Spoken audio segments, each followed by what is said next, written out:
السلام عليكم ورحمة الله وبركاته. أتشرف إن أنا أكون معاكم النهاردة في بايوميد سايكاتريك بانك بروجرام. أنا اسمي دكتور أسامة الخولي، بروفيسور of Psychiatry Alexandria University in Egypt. بتشرف إن أنا أكون معاكم النهاردة إن أنا أقدم موضوع عن العلاقة ما بين السايكوزس والدبريشن from different point of view. From the point of depression, and it could have a psychotic symptoms, and psychosis that it could have a depressive symptoms. And at the same time, we will explore the relations between the psychosis and depression, and this relation will considered in the pathophysiology of both disorders and or post symptoms, and interactions from the clinical point of view in the diagnosis, and finally in the decision of management plan for both symptoms. The differential diagnosis between psychosis and depression developed in different disorders we know. يعني كلنا عارفين ان في disorders بيبقى فيهم الاتنين symptoms، السايكوزس والdepression. The most common or the most اللي احنا كلنا عارفينه هو السايكوتيك ديبريشن. السايكوتيك ديبريشن بي starting by depressive symptoms عادية جدا زي أي major depressive disorder, and with the chronicity or increasing the severity of the depression, psychosis start to develop. The other disorder is the schizoaffective disorder اللي بيبقى عشان نشخص schizoaffective، واحنا عندنا مشاكل كتيرة for diagnosis of schizoaffective، لأن السكيزوافكتيف بيحتاج long term diagnosis أو longitudinal diagnosis، واحنا غالبا لما بنشوف العيانين cross sectional بيبقى ساعات التشخيص بتاع السكيزوافكتيف صعب. وعشان نشخص schizoaffective disorder لازم نلاقي at least 2 weeks of psychotic symptoms without affective symptoms during the course of the illness of the patient. Finally, schizophrenia and the other primary psychotic disorder also develop depression. وخلال المحاضرة هنتكلم how to differentiate the depression اللي بيحصل في السكيزوفرينيا from different point of view as regarding the symptoms and as regarding the cause and also as regarding التايمنج بتاعها. هل هي بتحصل في البرودروما بتاعت السكيزوفرينيا، ولا بتحصل في الاكيوت episodes of schizophrenia، ولا بتحصل after resolution of psychosis in patient with schizophrenia. الهيستوري starting from Kraepelin. احنا كنا بنتعلم من اساتذتنا زمان لما كنا بنتوه ما بين الدياجنوزس بتاعه الدبريشن والسايكوتيك فيتشرز ولا سكيزوفرينيا particularly in long term cases او chronic cases، كنا دايما الدكتور بيسالنا في affective symptoms ولا لا. لو في affective symptoms ده غالبا يبقى انت ماشي مع major depression او bipolar disorder، لكن لو ما فيش affective symptoms غالبا انت ماشي في السايكوزس او السكيزوفرينيا. وده اللي احنا اتعلمناه زمان. Although this concept changed recently ان كلاهما ممكن يبقوا شبه الاخر. فكريبلين كان اول واحد قال ان السايكوزس او الافكتيف سيمبتومز هي important criteria for separations between dementia precox اللي هو الاولد نيم بتاع السكيزوفرينيا والمانيك ديبريسيف ديسوردرز. وكريبلين قال برضو ان الدبريشن ممكن تبقى symptoms of schizophrenia. جم ناس بعد كده زي ماير قال لا، ده الدبريشن بيبقى رياكشن او سايكولوجيكال رياكشن تو ذا ستريس اوف سكيزوفرينيا. بوليير قال لك لا، ده ممكن الدبريشن يبقى one of the core symptoms of schizophrenia or any primary psychotic disorders. ايه الفايده ان احنا نشخص depressive symptoms in schizophrenia او in psychosis in general؟ زمان كنا بنعتبر وجود الافكتيف symptoms either in the patient or in the family ده good prognostic sign. يعني لو عيان عندك depression عندك schizophrenia and he has symptoms of depression غالبا كنا زمان بنقتنع ان دي حاجه كويسه، يعني ده البروجنوزس بتاع السكيزوفرينيا هيبقى كويس. But this is not the reality. The reality ان a lot of study زي ما احنا شايفين في البرزنتيشنز بتconsider ان the presence of depression along the course of schizophrenia is related with increased relapse rates, longer and frequent days of hospitalizations, cognitive impairment, poor social function, and substance abuse in patients with schizophrenia. and particularly the suicide. يعني عيان الاسكيزوفرينيا مش هينتحر الا لو develop depression غالبا، الا لو الاوديتور hallucinations هي اللي بتأمره على الانتحار. لكن in general the presence of depressive symptoms is almost always associated with suicide in schizophrenic patients. The most important issue is the associations between suicide and schizophrenia. العيانين اللي عندهم schizophrenic عشان they can develop أو they can commit suicides or they have suicidal thoughts غالبا بي develop ده نتيجة ال presence of depressive symptoms along the course of their illness. ممكن يكون السويسايد ناتج من الاوديتوري hallucinations, commanding voices او delusions، لكن commonly عشان العيانين يديفلوب سويسايد، عيانين السكيزوفرينيا او السايكوزس they develop suicide غالبا ده بيبقى نتيجة that they developed on يعني على on top of the schizophrenic process اللي عندهم depressive symptoms. والستاديز اللي احنا بنشوفها بتقول ان ممكن العيانين دولت لو شفنا البريفالنس بتاعه السويسايد في السكيزوفرينيا الون، غالبا لو كان السكيزوفرينيا معاها depression بي even triple the risk of suicide in patient with schizophrenia. يعني لو واحد عنده سكيزوفرينيا مع depression الريسك بتاعه السويسايد عندهم بيبقى almost triple الكورس of suicide in patients with schizophrenia لو ما معهمش depression. يعني ال presence of the mood symptoms ما هوش good prognostic sign in schizophrenia, even it is a bad prognostic sign and indicate that there is a susceptibility أكتر for ال poor function وال longer hospitalization stay وال poor response of the therapy وال poor cognitive impairment and finally for the suicide. ايه البريفالنس بقى بتاع الدبريشن ان سكيزوفرينيا؟ هنلاقي لو حد قرا في الموضوع ده هتلاقي فيه variability في الاستادي بتتراوح ما بين 7% من السكيزوفرينيك they have depression up to في ستاديز بتقول 75%. وهنشوف بعد كده ليه الفاريابيليتي دي، لان الناس بتشخص السويسايدز او الدبريشن by different aspect. هل هو depression during acute psychotic episodes ولا depression during recovery ولا depression post psychosis ولا حتى drug induced depression اللي احنا هنتكلم عليهم كمان شويه.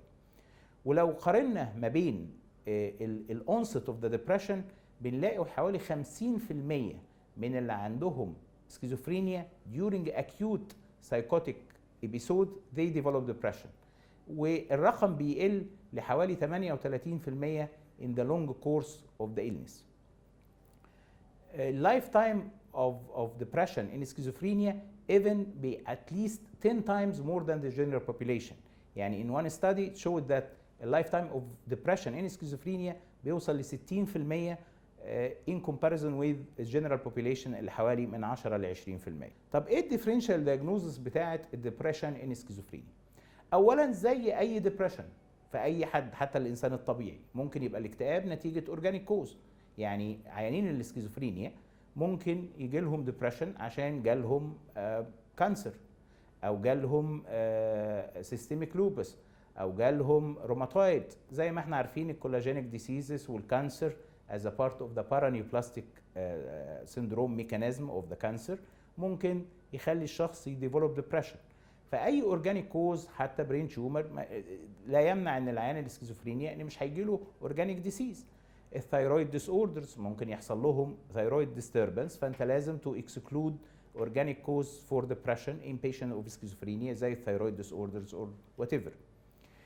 النقطه الثانيه هي ان السكيزوفرينيك سيمبتومز فيها البوزيتيف سيمبتومز بتاعت الديليوجن والهالوسينيشنز، لكن كمان في حاجه اسمها نيجاتيف سيمبتومز، والنيجاتيف سيمبتومز زي ما هنشوف بعد كده قريبه قوي من السيمبتومز اوف ديبريشن، وممكن يبقى الديبريشن one of the manifestation of the negative symptoms of schizophrenia. زي ما قلنا قبل كده برضو ان ممكن يبقى سكيزو افكتيف ديس اوردرز، وممكن يبقى الديبريشن is the prodromal sign for schizophrenia. كتير بيجي لنا شباب في اليونج ايج في حوالي 16 18 والولد بدا يكتئب ومش عايز يروح المدرسه ومش عايز يكمل في الكليه، والاهالي بيفولو لا ده بيكون بيشرب حاجه، لا ما بيشربش، طب يبقى عنده اكتئاب ما احنا ما بنزعلوش. وتلاقي العيان مع اللونج تيرم فولو اب they develop psychosis and they develop depression schizophrenia، مع ان احنا مشخصينه في الاول ان هو ميجور ديبريشن، وبيبقى الديبيت ساعتها هل هو ميجور ديبريشن واتقلب الى سايكوتيك فيتشر، ولا كان ديبريشن ده كانت برودروما وتحولت ديس اوردر بعد كده الى سكيزوفرينيا. في تكه كده كلينيكال، اللي بيجي في اليونج ايج اقل من 20 سنه غالبا دولت برودروما اوف ا ميجور سايكوتيك النس زي السكيزوفرينيا، لان الميجور ديبريشن عشان يبقى سو سيفير ويديفلوب سايكوتيك فيتشرز غالبا بيحصل بعد الايج اوف 25 لل 30. ف this is just clinical trick كده ممكن نستخدمها، اللي هي الايج اوف onset of depression in regard to the psychosis. فلو الدبريشن جاي بدري قوي في اليونج ادلت او في الادوليسنت، حاسب لا يكون ده برودروما ان الشخص بعد كده هي ديفلوب سكيزوفرينيا. ممكن يبقى الدبريشن as a subjective reactions to the psychotic episode. الشخص اللي بيعدي بسايكوزس دي حاجه ميجور، دي حاجه مش سهله. يعني انك انت تفوق كده بعد فتره ويقول لك ده انت بقالك اسبوعين قاعد تقول الناس بتراقبني والمباحث ماشيه ورايا، انت قاعد تكسر في البيت، انت قاعد تشتم الناس، انت قاعد حاسس ان المخابرات ماشيه وراك، ده لوحده الفيلينجز بتاعت الديليوجنز والهلوسينيشنز ده ممكن يخلي الشخص هي ديفلوب ديبريشن. في حاجه اسمها كمان ريفيل ديبريشن او بوست سايكوتيك ديبريشن، يعني حتى بعد ما السايكوتيك ابيسود ريزولفد خالص ممكن ده يخلي الديبريشن يطلع، كأن السايكوتيك ابيسود ممكن تغطي المانيفستيشن اوف ديبريشن وتخليها ماسكد باي ذا سايكوزس، واول ما انت تحسن السايكوزس يبتدي الشخص يديفلوب ديبريشن. وزي ما هنشوف كمان شويه في نيوروليبتيك نفسها ممكن تعمل ديبريشن either by inductions of dysphoria او by inductions of akinesia، وهنشوف الديفرنس between these symptoms later on. ده جدول بيشو الديفرنشال دايجنوزس اللي احنا اتكلمنا عليهم وشويه كومنت على كل حاجه منهم، ولما نلاقي كده نعمل ايه. فزي ما قلنا الديفرنشال دايجنوزس بتاع ديبريشن ان سكيزوفرينيا، اول حاجه اورجانيك كوز، ميديكال ديس اوردر زي انيميا، نيوبلازم انفكشنز، او حتى نيورولوجيكال ديس اوردر. احنا بنشوف حالات من السكيزوفرينيا دي ديفلوب مثلا باركنسون، ممكن يبقى الكوز اوف ديبريشن هو نيورولوجيكال ديس اوردر او الميديكال ديس اوردر، وفي الحاله دي الحل انك انت تعالج الكوز. زي ما قلنا ممكن يبقى سايد افكت اوف ذا دراجز. انا دلوقتي مش بتكلم على الدراجز بتاعت النيوروليبتكس، انا بتكلم على الجنرال ميديكال دراجز، بيتا بلوكرز، كالسيوم شانل بلوكر. كثير من الهايبر اللي عندهم سكيزوفرينيا لو عندهم هايبرتنشنز بياخدوا كالسيوم شانل بلوكر او بيتا بلوكر، دي ديفلوب ديبريشن. وفي الحاله دي الحل انك توقف الدواء الاوفندنج ايجنت اللي انت بتسسبكت انه ممكن يكوز ديبريشن. زي ما قلنا ممكن يكون نيجاتيف سيمبتومز اوف سكيزوفرينيا، وهنتكلم كمان شويه how to differentiate between the negative symptoms of schizophrenia and الديبريشن.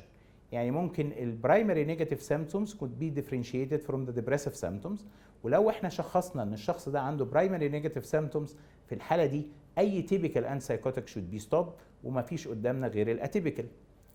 اتكلمنا كمان على السكيزو افكتيف، واتكلمنا على ان ممكن يكون الدبريشن as adjustment reactions to the psychotic episode، وبيفسروا الادجستمنت رياكشنز ده الى two types. واحد acute يعني بيحصل immediately within 2 weeks after the psychotic features، وواحد chronic بيسموه demoralization syndrome، ده لما يبقى الدبريشن persistence more than 2 weeks after resolution of the psychotic features. والاثنين الادجستمنت manifestations related to the psychosis، الحل في الحالات دي غالبا ما بيبقاش دواء، غالبا بتبقى محتاج السايكوثيرابي والكوجنيتيف بيهيفيرال ثيرابي والسوشيال سبورت سيستم اند سو اون. كنا اتكلمنا على الديفرنشيشنز بين النيجاتيف سيمبتومز اوف سكيزوفرينيا والدبريشن. ايه الكومن فيتشرز اللي موجوده في الاثنين؟ الاثنين فيهم انرجي، الاثنين فيهم انهيدونيا، الاثنين فيهم سوشيال ويدرول ما بين النيجاتيف سيمبتومز اوف سكيزوفرينيا اند ديبريشن. طب ايه اللي هيفرقنا؟ بجد ساعات بيبقى صعب التفريق. يعني ساعات العيان السكيزوفرينيك لما بيجي لك وهو رافض يتكلم مع حد او مش عايز يتكلم مع حد ومنعزل، ما بتفكرش، تقول له ردوده قليله، ساعتها احنا كلنا بنحتار يا ترى ده نيجاتيف سيمبتومز اوف سكيزوفرينيا ولا ده واحد هي ديفلوب ديبريشن. غالبا في ديفرنشيتنج بوينت. واحد الفيشل اكسبريشن، الناس اللي عندهم سكيزوفرينيا الفيشيال اكسبريشنز اوف ذا ايموشنز از فيري لو. They have decreased facial expression. This is not the reality in case of depression. بالعكس الفيشيال اكسبريشن في الدبريشن is congruent. يعني بتلاقي العيانين دولت عندهم بجد they look sad and they look depressed.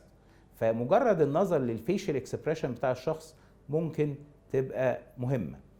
البلانتنج افكت طبعا this is a diagnostic for negative symptoms of schizophrenia، لكن في الدبريشن غالبا بيبقى observed sadness وبيبقى الافكت is not planted، بالعكس بيبقى depressed affect. اهم بوينت انا في رايي الاسوشيتد فيتشرز والفيجيتيتيف سيمبتومز. يعني انا العيانين لما بيبقوا عندهم سليب ديستربنس وابيتايت ديستربنس وسيكشوال ديستربنس وسوماتيك سيمبتومز غالبا احنا دولت بنعتبرهم في ناحيه انه they develop depression rather than negative symptoms of schizophrenia. What about the drugs؟ هل الانتي سايكوتكس بتعمل depression؟ ده ديبيتس في ريسيرشز كتيره جدا حتى على الكونفنشنال انتي سايكوتيك في ديبيت، لانهم بيفيلوا الدوبامين ريسبتور. فسبجكتيفلي الشخص لما بيلاقي الدوبامين اكشنز بارتيكولارلي على الميزوليمبيك سيستم فبيلاقي البليجر ويلاقي الفيلينج اوف هابينس، وده بيخليهم يظهروا في صوره ديبرشن. لكن الاستادي بتقول this is not يعني very common.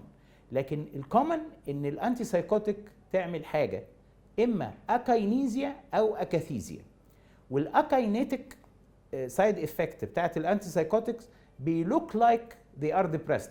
يعني واحد بيتحرك ببطء، الفيشيال اكسبريشنز بيبقى قليل، مفيش spontaneity of the movement ومفيش spontaneity of the facial expression. ده they look like depressed and the low mood could be secondary to akinesia. يعني الواحد برضو لما يحس نفسه ان انا مالي اتخشبت من الدواء كده وماشي very slowly وكل الرياكشنز بتاعي very slow، ده كله يخليني I develop depression. وin this case التريتمنت مش انك تزود الانتي سايكوتيك، بالعكس انت عايز تقلل الانتي سايكوتيك. يعني لو انت بتدي دواء انتي سايكوتيك وعمل اكاينيزيا او في سايد افكت من اكاينيزيا، ده بارتيكولاري طبعا زي الكونفنشنال انتي سايكوتيك وريسبيريدون ان بيج دوز. يعني ريسبيريدون ان بيج دوز بيبقى بيقفل الدوبامين ريسبتورز عاليه جدا، او الدوبامين دي 2 ريسبتورز اكتر من 70%، فبيخلي في اكاينيزيا في الموفمنت. فالشخص ده ممكن they develop depression او they look like they are depressed، لكن because of this akinesia. فانت لو قللت الدوز بتاعه الريسبيريدون غالبا الاكاينيزيا دي هتتحسن. الانتي كولينرجيكس could be used in this case لان ده بيعتبر as a Parkinsonian like features secondary to the antipsychotics.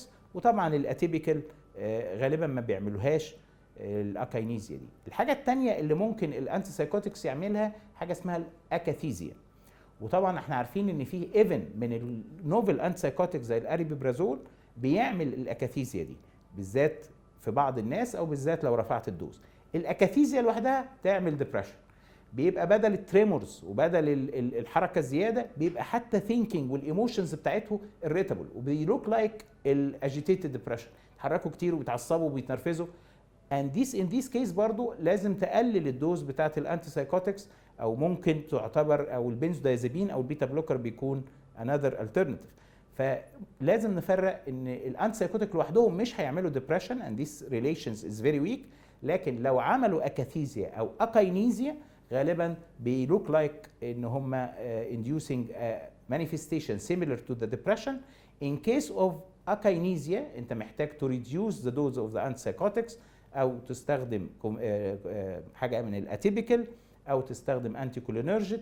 in case of akathisia اللي بيبقى بتسمى بشكل او باخر انتي سايكوتيك انديوس ديسفوريا، ان الشخص يبقى اجيتيتد واريتابل والكلام ده، محتاج اما تقلل الدوز بتاعه الانتي سايكوتكس او ايفن تو ايد بيتا بلوكر او بنزودايزابين.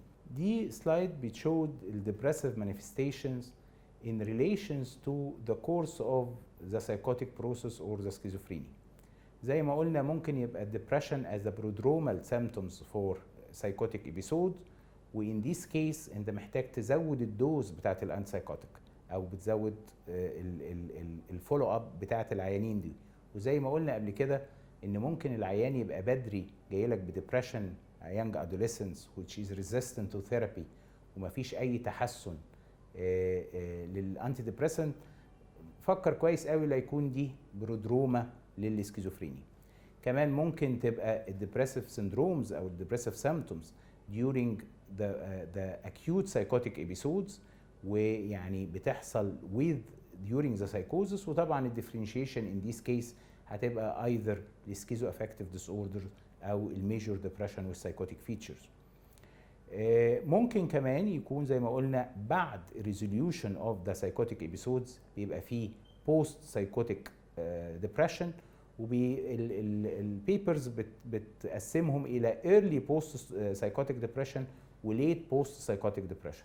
والديفرنشيشنز دي مش للدلع، بالعكس الديفرنشيشن دي عشان تعرف لك ان في الاكيوت ابيسود بعد او في الايرلي بوست سايكوتيك ديبريشن غالبا بيبقى المشكله اعلى وخوف، لان ممكن ده العيانين دول بيكوميت سويسايد بعد ريزوليوشن اوف ذا سايكوزس بيكوز ان هم هيشوفوا الاكشنز بتاع السايكوزس اللي حصل لهم على الانفايرمنت، على الفاميلي، على الورك بتاعهم اند سو اون.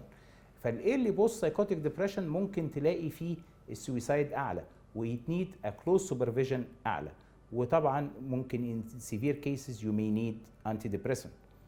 في late post psychotic depression وده بيحتاج اكتر social support، طبعا ممكن تستخدم antidepressant لكن السوشيال سبورت رول هنا بيبقى اعلى، وبيبقى في لو كان الحاله بتاعه الدبريشن late post stroke depression prolonged وسيفير in this case غالبا بنبقى محتاجين كلوزابين، لان احنا عارفين ان الكلوزابين يكون ليه انتي سويسايدال اكشن فور السكيزوفرينيا، وبيبقى في الحالات ريزيستنس كيسز بيبقى محتاجينه، وغالبا في الحالات دي بنحتاجه في بيج دوز. ده الجوريزم فور diagnosis اوف depression in schizophrenia. اول حاجه لو في depressive manifestations، اول حاجه طبعا to rule out organic factors او to rule out a treatment related side effect زي الاكاثيزيا او الاكاينيزيا او الاكسترا بيراميدال سايد افكت ممكن تبقى لوك لايك ديبريشن، او السيديشنز او الانتي كولينرجيك سايد افكت ممكن يكون similar to the depression او بيلوك لايك ديبريشن،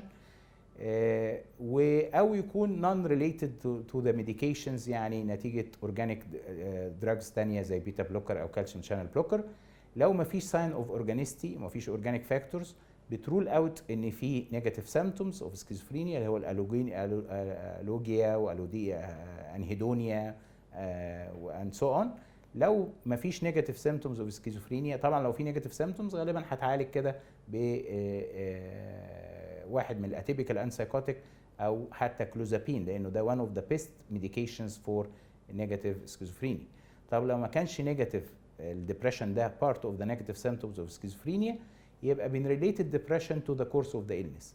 هل الدبريشن with acute psychosis، يعني في acute psychosis والعيان عنده كمان depressive manifestation، الديفرنشال diagnosis بتاعك ساعتها هو السكيزو افكتيف او السايكوتيك ديبريشن او ريلابس ومعاه ريلابس اوف سايكوزس ومعاه ديبريشن. لو الديبريشن without acute psychosis يبقى عندك تو differential diagnosis، هي either ان الديبريشن ده acute depressive symptoms ولا chronic depressive symptoms. لو acute depressive symptoms ممكن يبقى ده برودروما of the relapse of psychosis او post psychotic او associations between السايكوزس او post psychotic depression اللي احنا كنا اتكلمنا عليه. يبقى اما لو في acute depressive symptoms بعد resolution of the acute psychosis يبقى دي كانت post psychotic depression او prodromal symptoms of relapse. لو الكرونيك ديبريسيف سيمبتومز بعد ومفيش سايكوزس، فانت عندك احتماليات ان يبقى دي ديموراليزيشنز اللي احنا قلنا عليها الكرونيك ادجستمنت رياكشنز نكت للسايكوزس في اللونج تيرم، او سكيزو افكتيف، او ان ده one of the core symptoms of schizophrenia موجود. ساعات الديفرنشيشن بين السايكوتيك ديبريشن والسكيزوفرينيا مش not so easy.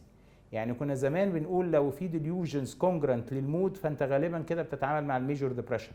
نتخيل ان الدي اس ام 5 قالت ان الديبريشن يجي وممكن يبقى الديليوشنز بتاعته incongruent، يعني ممكن واحد عنده ديبريشن ميجور ديبريسيف ديس اوردر ومعاه سايكوزس والديليوجن ما هيش congruent، يعني عنده delusion اوف جراندير مثلا، وما زلت هتشخص ميجور ديبريسيف ديس اوردر والسايكوتيك فيتشر. فممكن يكون السايكوتيك فيتشرز congruent or incongruent، فده ممكن يخليك to differentiate صعب من السكيزوفرينيا. Sometimes العيان بيبريزنت by the depressive symptoms and the other patient present with psychotic symptoms، ده في case of major depression with psychotic features. فلو واحد بريزنت ب psychotic features هتريز البوينت in your mind about schizophrenia، فده ممكن يكون مشكلة. ساعات الديبريسد patients ما بيقدروش يتكلموا على الديبريسيف مانيفستيشن او حتى على السايكوتيك مانيفستيشنز because of the psychomotor retardations او الكاتاتونيا. فعشان كده دي شويه حاجات بتخلي، او لو عندهم formal thought disorders، فبتخلي الديفرنشيشن between السايكوتيك ديبريشن والسكيزوفرينيا sometimes it's so difficult. هنستخدم ايه؟ يعني presence of depression in the presence of psychosis، انت محتاج حاجه من الاثنين. محتاج انك تحط الانتي سايكوتيك بتاعك، ومحتاج انك تحط انتي ديبريسنت. طب بالنسبه للانتي سايكوتيك هل هستناه؟ يعني هل لو واحد عندنا جاي له بالسكيزوفرينيا مثلا وهي ديفلوب ديبريشن، هل الانتي سايكوتيك لوحدها ممكن تبقى افكتيف؟ يس. الانتي سايكوتيك في بعض الانتي سايكوتيك زي ما احنا عارفين الاولانزابين والريسبيريدون والاريبيبرازول والكواتيابان، دي لوحدها ليها انتي ديبريسنت افكت. وممكن العكس يبقى غير صحيح، يعني conventional antipsychotic for example it will exacerbate the depression. فالفكرة انك انت استخدام الانتيسايكوتيك is mandatory in this case.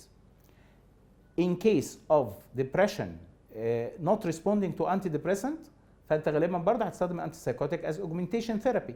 And in case of major depression with psychotic feature، انت برضه هتستخدم الانتيسايكوتيك from the start، هتحتاج antidepressant and antipsychotic from the start.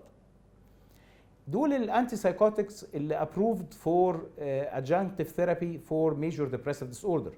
وبدل هم approved for major depressive disorder as adjunctive therapy للانتي depressant، this mean it have an antidepressant effect. معناها انك انت ممكن تستخدمهم في السكيزوفرينيا even if they develop depression. increasing the dose of olanzapine او كواتيابان او الاريبيبرازول او ريسبيريدون في عيان سكيزوفرينيك to control these symptoms of depression it could happen.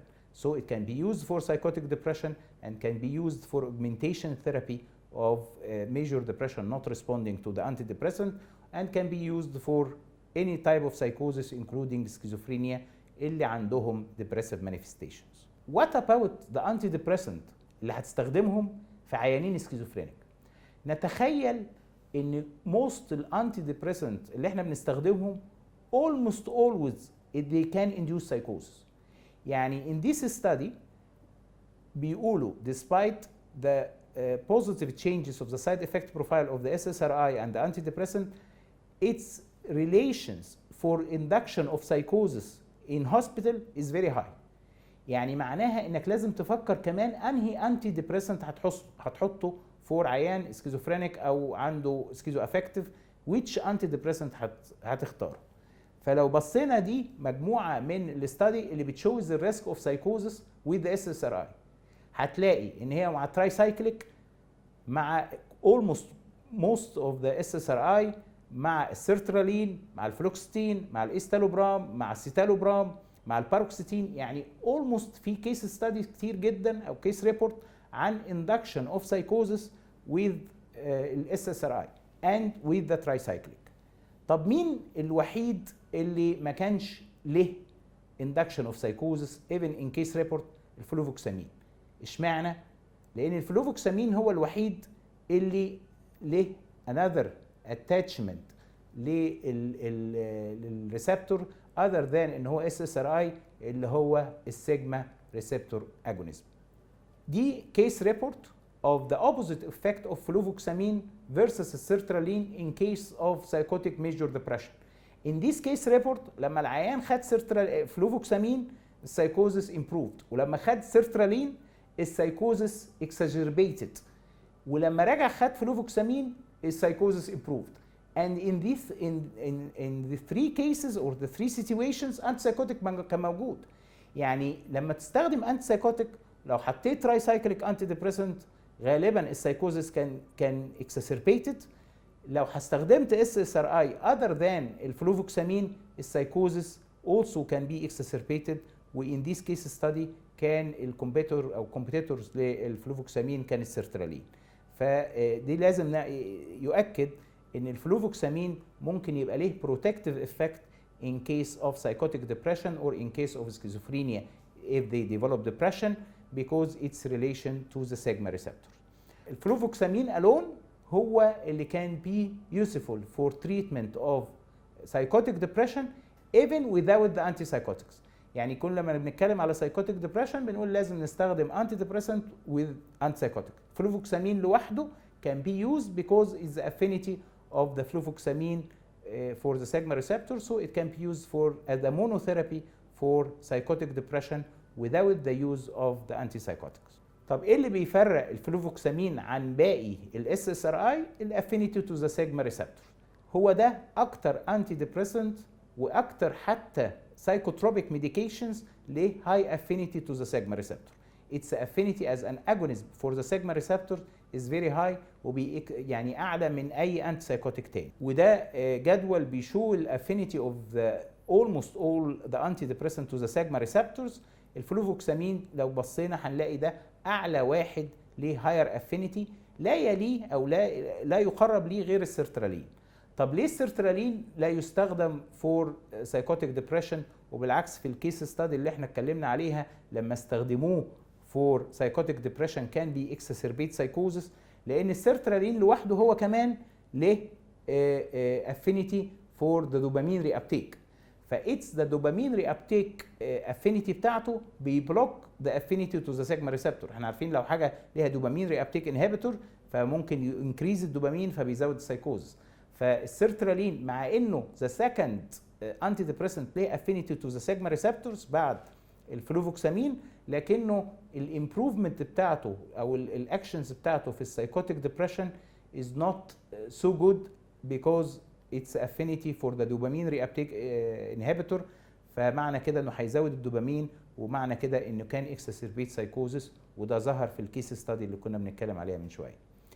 دي 2 bit study which shows the difference between the affinity of fluvoxamine and paroxetine for السيجما ريسبتور. الباروكسيتين ملهوش سيجما ريسبتور افينيتي، فلو بصينا للصوره الاولانيه بتاعت البيت وبعد اليوز اوف باروكسيتين او بيفور اليوز اوف باروكسيتين وبعد اليوز اوف باروكسيتين مفيش ديفرنس. لكن لو بصينا في السيجما ريسبتور افينيتي وشفنا البيت سكاننج before the use of fluvoxamine and after the use of fluvoxamine في complete difference في البيت activity البيت سكاننج. فده بيشو how much is the sigma receptor affinity of fluvoxamine in comparison with other antidepressants. دي السلايد اللي بتشو ان السيرترالين although it has an affinity for the sigma receptor لكنه في نفس الوقت له dopamine reuptake inhibition which antagonize the antipsychotic effect related to its sigma affinity. ايه هي السيجما ريسبتور اللي احنا بنتكلم عليها؟ السيجما ريسبتور حاجه لسه ناس كتيره فيها ديبيتس عليها، لدرجه ان هم بيتكلموا عليها از ا سيجما انيجما، يعني حاجه كده غريبه وغير مفهومه لغايه دلوقتي. لغز اسمه السيجما. طب ايه اللي مخليها لغز؟ 3 حاجات مهمه جدا. اول حاجه في ناس بيقول لك ما هيش ريسبتور اصلا. ليه؟ لانها مش موجوده على السيل ممبرين. احنا معتادين اي ريسبتور تبقى موجوده على السيل ممبرين. السيجما ريسبتور اتس ان انترسيلولار بروتين موجود على الاندوبلازميك ريتيكولوم وموجود على الميتوكوندريا، فما هوش موجود على السيل ممبرين، فازاي يبقى ريسبتور؟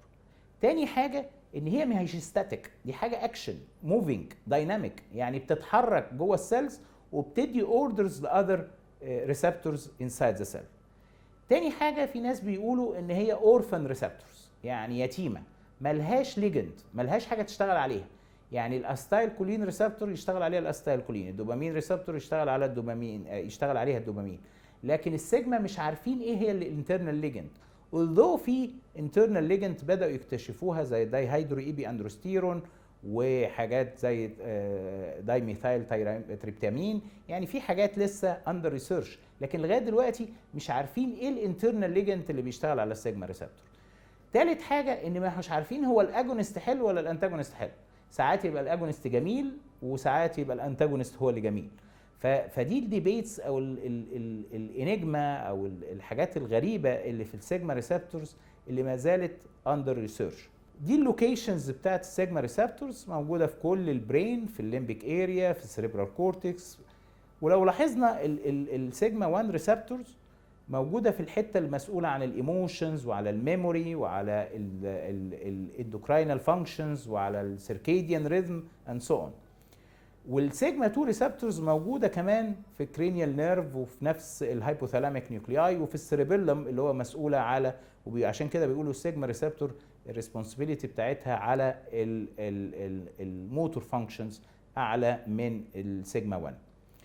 في كمان بريفرال تيشو كونتيننج السيجما ريسبتور زي اللنج والماسل والكدني والليفر اند سو اون، وده اللي بيخلي في ريسيرش دلوقتي جوينج اون على الثيرابي اوف ذا كانسر with the use of the sigma receptor molecules او المولكيولز اللي ليها affinity على السيجما ريسبتورز could be used for the therapy of cancers and other immunological disorders even. دي رسمه بتشوز السيجما ريسبتور and its relation to the cells. زي ما قلنا it's present intracellular, it's present over the mitochondria, when it's activated it's moving and it control other receptors including glutamate, دوبامين ريسبتور، سيروتونيرجيك ريسبتور، صوديوم وبوتاسيوم تشانلز. فدي حاجات كتيره جدا ممكن يتحكم فيها السيجما ريسبتورز، فبيعتبر دي بيسموها اتس تشامبرين بروتين، او دي بتكنترول او بتريجوليت الاذر ريسبتورز. وزي ما احنا شايفين it increase even the nuclear expression of nerve growth factors and the brain derived neurotrophic factors، وبتزود الاكسبريشن اوف these molecules from the nucleus. يعني احنا كده بنتكلم على حاجه بتغير الفانكشنز بتاعت الدوبامين والاستايل كولين، وبتغير الفانكشنز بتاعت الصوديوم والبوتاسيوم تشانلز، وكمان بتغير النيوكليير برودكشنز اوف ذا برين درايفد نيوروتروفيك فاكتورز والتيشو او النيرف جروث فاكتورز. السيجما ريسبتور ليها افكت على النيمدا افكت، يعني ليها افكت على النيمدا ريسبتور. لو بصينا هنا هتلاقي في ساين للسيجما ريسبتور او سايت على السيجما ريسبتور اوفر ذا نيمدا اللي هي جلوتاميت ريسبتور، فبتعمل نيجاتيف الوستيريك موديوليشنز فور ذا نيمدا ريسبتورز. هي النيمدا دي حلوه ولا وحشه؟ النيمدا بتاعت الجلوتاميت هل دي حاجه عايزينها ولا مش عايزينها؟ الجلوتاميت ده المين نيورو اكسايتاتوري نيورو ترانسميتر انسايد ذا برين.